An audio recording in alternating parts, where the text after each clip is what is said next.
Hello friends, कैसे आप सब? उम्मीद है अच्छे होंगे। मैं बहुत दिनों बाद ये वीडियो बना रहा हूँ। चूँकि मुझे कैमरा के सामने आने में थोड़ी दिक्कत होती थी, इसलिए मैंने वीडियो बनाना छोड़ दिया था। और कुछ ऑफलाइन स्टूडेंट को मैंने पढ़ाया है, जिसने मुझे बोला है कि सर वीडियो बनाइए, यूट्यूब पे डालिए, हम लोग देख के उसको पढ़ सकें। और कुछ मेरे दोस्त भी हैं जो बोले कि भाई बंद मत करो, वीडियो बनाते रहो। घर के लोगों ने भी नहीं बोला कि बनाओ वीडियो, इसलिए मैं फिर से स्टार्ट कर रहा हूँ। तो ये सेट थ्योरी का दूसरा पार्ट है और इस वीडियो में हम लोग पढ़ेंगे null set, finite set, infinite set, equal set, singleton set, subset, proper subset. ये सब क्या है? ये है टाइप्स ऑफ सेट। कितने टाइप के सेट होते हैं? वैसे तो इसके बाद भी और भी सेट हैं, लेकिन इस पार्ट 2 के वीडियो में केवल हम लोग इतने ही पढ़ेंगे। इसके आगे जो बच रहे हैं सेट के टाइप, उसको हम पार्ट 3 में पढ़ेंगे। तो इसमें हम लोग क्या क्या पढ़ेंगे? Null set, finite set, infinite set, equal set, singleton set, subset, proper subset. ठीक है, आइए अब देखते हैं नल सेट क्या होता है। नल सेट यानी खाली। एक ऐसा सेट जिसमें एक भी एलिमेंट नहीं हो, तो उसको हम लोग नल सेट यानी वॉइड सेट या इम्पटी सेट भी कहते हैं। नल सेट को क्या कहते हैं? वॉइड सेट या इम्पटी सेट। ये तीन नाम है इसका, नल सेट, वॉइड सेट और इम्पटी सेट। और इसको हम लोग प्रदर्शित करते हैं फाई से। फाई से इसको रिप्रेजेंट करते हैं हम लोग। इससे रिप्रेजेंट करते हैं, फाई से रिप्रेजेंट करते हैं। ठीक, आइए अब इसका देखते हैं एग्जाम्पल। तो तीन मैंने एग्जाम्पल लिया है नल सेट को समझाने के लिए। जैसे पहले एग्जाम्पल में है x colon x square is equal to 9। X सम संख्या है। ये बोल रहा है कि ये एक ऐसा समुच्चय है जो सम संख्या वाला है, जो कि यहाँ पे देखने से पता नहीं चल रहा है। देखिए, क्योंकि यहाँ पर एक्स स्क्वायर इजिकल टू 9 दिया है, मतलब कि एक्स का अगर वर्गमूल हम लोग निकालेंगे तो आएगा +-3, जो कि 3 क्या है? विषम है, एक विषम संख्या है। और यहाँ पे लिख रहा है सम संख्या, इसका मतलब ये खाली है। एक ऐसा समुच्चय है जो खाली है, इसमें कोई एलिमेंट ही नहीं है। इधर बोल रहा है कि एक्स स्क्वायर इजिकल टू 9, इधर लिख दे रहा है सम संख्या, एक्स सम संख्या। एक्स सम संख्या कहाँ निकल के आ रहा है? एक्स तो विषम संख्या निकल के आ रहा है, इसलिए क्या हो गया? ये खाली हो गया। खाली हो गया मतलब नल सेट हो गया। एक ऐसा समुच्चय जिसमें एक भी एलिमेंट नहीं हो, उसको नल सेट कहते हैं। नल सेट को हम लोग इम्पटी सेट या वॉइड सेट भी कहते हैं, और इसको फाई से रिप्रेजेंट करते हैं हम लोग। दूसरे एग्जाम्पल में X colon x square is equal to 16। X विषम संख्या। विषम संख्या मतलब जो 2 से ना कटे, और सम संख्या जो 2 से कट जाए। तो इसमें देखिए, अगर x का हम लोग वर्गमूल निकालेंगे तो वो कितना आएगा? +-4 आएगा। +-4 क्या है? एक सम संख्या है, इसमें लिख रहा है विषम संख्या। तो ये भी क्या हो गया? एक खाली है, खाली सेट है ये, मतलब नल सेट है, मतलब इसमें एक भी एलिमेंट नहीं है। जब यहाँ पे 16 दिया है, 16 का वर्गमूल हम लोग निकालेंगे तो 4 आएगा। तो 4 एक विषम संख्या नहीं है, वो है एक सम संख्या, इसलिए ये भी एक खाली सेट हो जाएगा, यानी null set.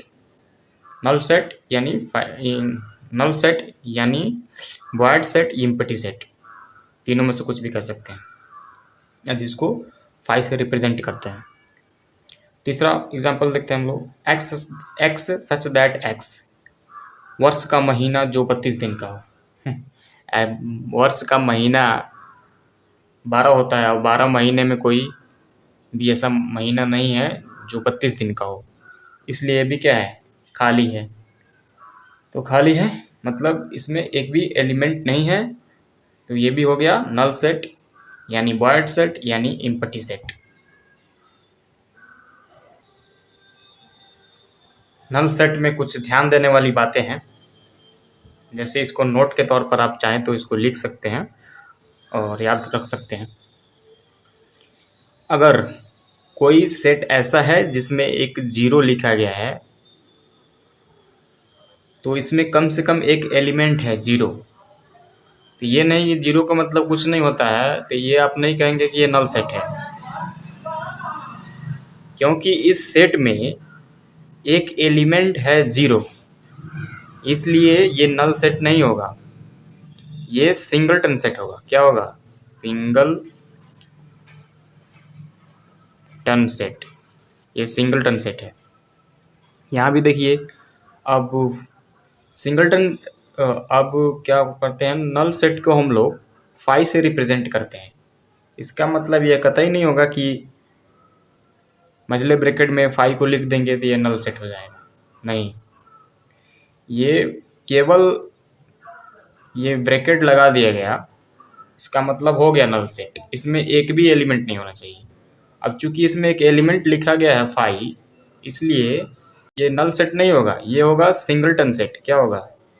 Single ton set होगा। ठीक, अब यहाँ पे देखिए, ये एक खाली कोष्टक बनाया गया है। इस खाली कोष्टक को देखकर हम लोग कह सकते हैं कि ये खाली है। खाली यानी नल है। नल को हम लोग वायड भी कहते हैं और इम्पटी भी कहते हैं। इम्पटी, इन तीनों नाम में से कोई भी आप बोल सकते हैं, ज़्यादा ये वाला चलता है, नल सेट। ठीक है, तो null set, void set, empty set तीनों एक ही चीज़ है। और नल सेट को रिप्रेजेंट करते हैं हम लोग फाई से। तो फाई भी क्या हो जाएगा? एक नल सेट है।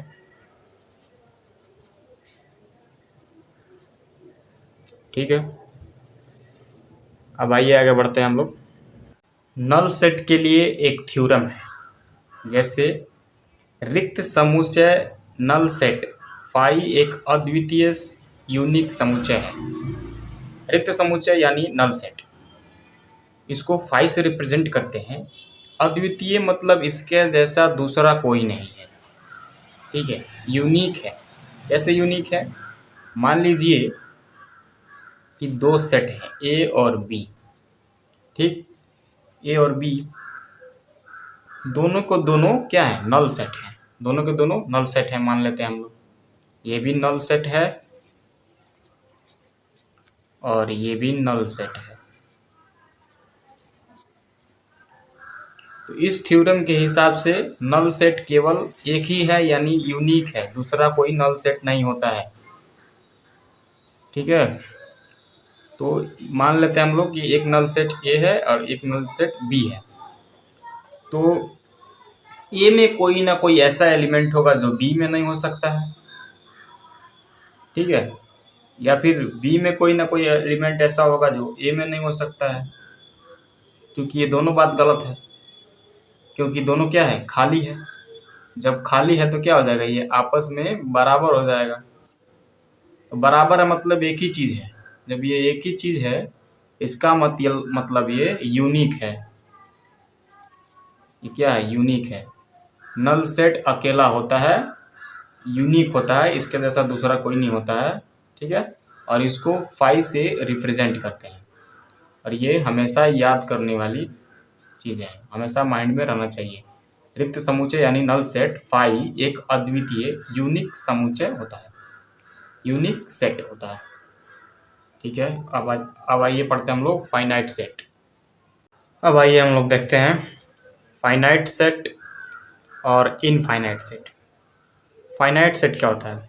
फाइनाइट सेट ऐसे सेट जिसके एलिमेंट्स को हम लोग गिन सकते हैं, वो फाइनाइट सेट हो गया। जैसे कि इसमें गिनो, एक ये एग्जांपल है फाइनाइट सेट का, जिसमें 3 एलिमेंट है, 1 2 3, इसको गिन ले रहे हैं हम, तो ये फाइनाइट सेट हो गया। इसमें देखिए, ये विषम संख्याओं का एक सेट बनाया गया है, जिसमें 1 3 5 7 लेकर 17 तक है, जो कि आप गिन सकते हैं। इसमें कितने एलिमेंट हो सकते हैं? एक हो गया 1, ये 3 5 7 9 हो जाएगा, उसके बाद 11 हो जाएगा, उसके बाद 13 हो जाएगा, उसके बाद 15 हो जाएगा। तो कितने एलिमेंट हो गए इसमें? 1 2 3 4 5 6 7 8 9 एलिमेंट टोटल है इसमें, जो हम लोग गिन पा रहे हैं। तो एक ऐसा सेट जिसके एलिमेंट को हम लोग गिन सके आसानी से, उसी को हम लोग फाइनाइट सेट कहते हैं। ठीक, इसमें देखिए तीसरे एग्जांपल में x कॉलन x, x एक ऐसा एलिमेंट है जो सप्ताह के दिन है, तो सप्ताह के दिन क्या होते हैं, 7 दिन होते हैं। ठीक, 7 दिन होते हैं, तो इसको भी हम लोग गिन सकते हैं, इसलिए ये भी क्या हो गया, फाइनाइट सेट हो गया। x: वर्ष का महीना, तो वर्ष का महीना 12 होता है, 12 होते हैं वर्ष के महीने, साल में 12 महीने होते हैं, इसलिए इसको भी हम लोग गिन सकते हैं, इसलिए भी फाइनाइट सेट हो गया। इनफाइनाइट सेट क्या होता है, इनफाइनाइट सेट ऐसे सेट होते हैं जिसके एलिमेंट्स को गिनना आसान नहीं होता है, जिसको हम लोग गिन नहीं सकते हैं। जैसे कि 1 2 3 4 5 6 7, जितना मर्जी उतना गिनते जाइए, जीवन भर गिनिए पर गिनती खत्म नहीं होगी, इनफाइनाइट तक चलते जाइए। तो ऐसे सेट को जिसके एलिमेंट को हम गिन नहीं सकते हैं, उसको इनफाइनाइट सेट कहते हैं। जैसे कि ये क्या है, 2 4 6 8, पता चल रहा है कि सम संख्याओं का समुच्चय है, इसमें केवल सम संख्याएं हैं और इनफाइनाइट तक है, गिन नहीं पाएंगे हम इसको, इसलिए क्या है, इनफाइनाइट सेट है। x: आसमान में तारे, आसमान के तारे कोई गिन नहीं पाया आज तक, या अपने सर के बाल नहीं कोई गिन पाया है। तो इस तरह की अटपटी बातें जो हम लोग गिन नहीं पाते हैं, उस समुच्चय को हम लोग क्या कहते हैं, इनफाइनाइट सेट कहते हैं। ऐसे समुच्चय जिसके अवयव को हम लोग गिन नहीं सकते हैं, उसको इनफाइनाइट सेट कहते हैं। आइए अब देखते हैं इक्वल सेट्स क्या होता है। ये इधर वाला ये दोनों P है और इधर वाला ये दोनों Q है। दो एग्जाम्पल है, पहले एग्जाम्पल में ये P है और पहले एग्जाम्पल में ये P है और ये Q है, दूसरे में ये P है और ये Q है। ठीक, तो दो सेट मैंने लिया, एक P और एक Q। तो ऐसे दो सेट, इक्वल सेट क्या होता है, ऐसे दो समुच्चय P और Q। जैसे ये दो समुच्चय हैं, इसका नाम मैंने रख दिया P, इसका नाम रख दिया Q। ठीक है, P के सभी एलिमेंट Q में हो और Q के सभी एलिमेंट P में हो। देखिए P के सभी एलिमेंट 0 और 5 दोनों में है, और Q के सभी एलिमेंट 0 5 इसमें भी है। इसका मतलब ये दोनों आपस में बराबर है, इसलिए ये दोनों, पहला एग्जाम्पल क्या है, इक्वल सेट है, इक्वल सेट्स। दूसरा एग्जाम्पल में देखिए, इधर वाले ये P है, इधर वाले ये Q है, दो सेट है, इसका नाम P, इसका नाम Q। तो P के सभी एलिमेंट Q में है और Q के सभी एलिमेंट P में है। देख लीजिए, इसमें 3 है तो इसमें भी 3 है, इसमें 5 है तो इसमें भी 5 है, इसमें 10 है तो इसमें भी 10 है। इधर से मिला लीजिए, Q के सभी एलिमेंट P में देख लीजिए, 3 है 3 है, 5 है 5 है, 10 है 10 है। इसका मतलब एग्जाम्पल दूसरा भी क्या है, इक्वल सेट्स है। ठीक, अब इसको हम लोग गणित की भाषा में अपने सुविधा के लिए कैसे लिखते हैं। अगर मान लीजिए ये क्या है, ये P बराबर आपको दिया है 0 5 एलिमेंट है। ठीक, और ये Q बराबर दिया है 5 0। ठीक, अब इसको हम लोग गणित की भाषा में अपने सुविधा के लिए ऐसे लिखते हैं, x belongs to P if stat x belongs to Q। ठीक है, और इसको हम लोग ऐसे भी लिख सकते हैं, x belongs to Q gives that x belongs to P।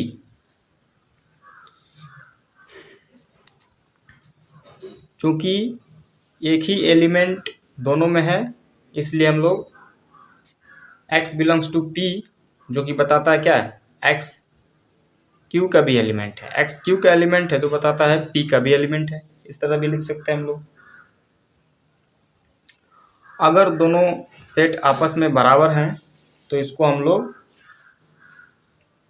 ये दोनों सेट P और Q आपस में बराबर है तो इसको हम लोग ऐसे लिखते हैं, P = Q। ठीक, अगर ये दोनों आपस में बराबर नहीं रहेंगे तो इसको हम लोग लिखेंगे P is not equal to Q। ऐसे काट कर लिखेंगे। अब आइए देखते हैं सिंगलटन सेट। सिंगलटन सेट क्या होता है? एक ऐसा सेट जिसमें केवल एक ही एलिमेंट हो तो उसको हम लोग सिंगलटन सेट कहते हैं। जैसे ये एक एग्जांपल दिया गया है, ये इसमें केवल एक ही एलिमेंट है जो 2 है। इसमें एक एलिमेंट है इसलिए इसको कहेंगे सिंगलटन सेट। दूसरा एग्जांपल देखिए, इसमें भी केवल एक ही एलिमेंट है 7, इसलिए इसको सिंगलटन सेट कहेंगे। तीसरा एग्जांपल देखिए, x कॉलन x, पूर्णांकों का समुच्चय जो ना तो धनात्मक है और ना ही ऋणात्मक है, मतलब इंटीजर्स का सेट। इंटीजर्स में क्या होता है, जो प्लस वाले भी संख्याएं और माइनस वाले भी संख्याएं। इसलिए मैंने एक नंबर लाइन बनाया है जिस पर इधर दिखाया है बीच में 0 है। 0 ना तो प्लस होता है ना माइनस होता है। 0 के दाहिने तरफ प्लस वाली संख्याएं अनंत तक, इन्फिनिटी तक, और 0 से बाईं की तरफ माइनस वाली संख्याएं पूरे अनंत तक। ठीक है, तो इसमें देखने से पता चल रहा है कि 0 ही एक ऐसी संख्या है जो ना ही प्लस है और ना ही माइनस है, मतलब ना धनात्मक है ना ऋणात्मक है।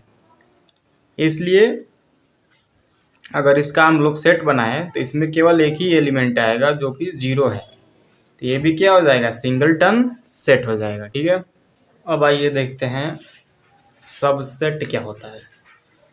सबसेट ऐसे दो सेट P और Q, ऐसे दो सेट P और Q, जैसे ये मान लीजिए कि ये P है और ये Q है। ठीक, तो P के सभी एलिमेंट Q में अगर हैं, ठीक है, तो P को Q का सबसेट कहते हैं और इसको ऐसे लिखा जाता है, और इसको पढ़ते हैं P is a subset of Q। ठीक है, अब दूसरा एग्जांपल देखिए, जैसे कि ये भी मान लीजिए P है और ये Q है, तो P के सभी एलिमेंट Q में है। A इसमें है तो इसमें भी है, B इसमें है तो इसमें भी है, तो P के सभी एलिमेंट Q में है, इसलिए P को Q का सबसेट कहेंगे और इसको भी ऐसे ही लिखेंगे, P is a subset of Q। ठीक है, और इसको अगर हम उल्टा ऐसे देखें तो ये Q के सभी एलिमेंट P में भी है, इसलिए Q भी P का सबसेट है, तो इसको हम लोग ऐसे भी लिख सकते हैं, Q is a subset of P। आइए अब देखते हैं सुपरसेट क्या होता है। तो सुपरसेट का डिफिनेशन होता है, A is called the superset of another set B if all elements of set B are elements of set A। Set A को सेट B का सुपरसेट तब कहेंगे जब सेट B के सभी एलिमेंट सेट A में हो। जैसे देखिए, A को B का सुपरसेट तब कहा जाएगा, सुपरसेट A को B का सुपरसेट तब कहा जाएगा जब B के सभी एलिमेंट A में हो। ठीक है, जैसे कि इसमें देखिए 7 5 3 दिया है, जो कि इसमें है 7 भी है, 5 भी है, 3 भी है। ये बड़ा वाला सेट है, जो कि ये छोटे वाले सेट सभी इसमें है, तो A को B का सुपरसेट कहेंगे। ठीक है, कोई भी छोटा वाला सेट जो होगा, अगर एक बड़ा वाला सेट है, छोटे वाले सेट का सभी एलिमेंट बड़े वाले सेट में अगर है, तो बड़े वाले सेट को छोटे वाले का सुपरसेट कहेंगे। ये हो गया सुपरसेट। ठीक है, और इसको हम लोग ऐसे लिखते हैं, A is a superset of B, ऐसे लिखा जाता है, इसको पढ़ा जाता है A is a superset of B। और B A का क्या है, B A का है सबसेट, तो बी ए का सबसेट है, इसको ऐसे लिखते हैं, B is a subset of A. ठीक, इस तरह से लिखा था। अब आइए पढ़ते हैं प्रॉपर सबसेट क्या होता है। तो एग्जाम्पल में दो सेट दिए हुए हैं, सेट ए में 3 एलिमेंट है और सेट बी में 5 एलिमेंट है। तो ऐसे दो सेट एक ए एक बी, ए के सभी एलिमेंट बी में है, मतलब कि ए सबसेट हो बी का, ए क्या हो, ए हो सबसेट हो बी का, लेकिन क्या होना चाहिए, but B is not equal to A, मतलब कि बी बराबर नहीं है ए का, मतलब बी में कम से कम एक अवयव ऐसा होना चाहिए जो ए में नहीं है। ठीक है, तो एक क्या, 2 एलिमेंट नहीं है, देखिए इसमें 7 नहीं है, इसमें है, इसमें 1 नहीं है, इसमें है। तो ए बी का सबसेट होना चाहिए, लेकिन बी ए के बराबर में नहीं होना चाहिए। तो ए को हम लोग बी का प्रॉपर सबसेट कहेंगे।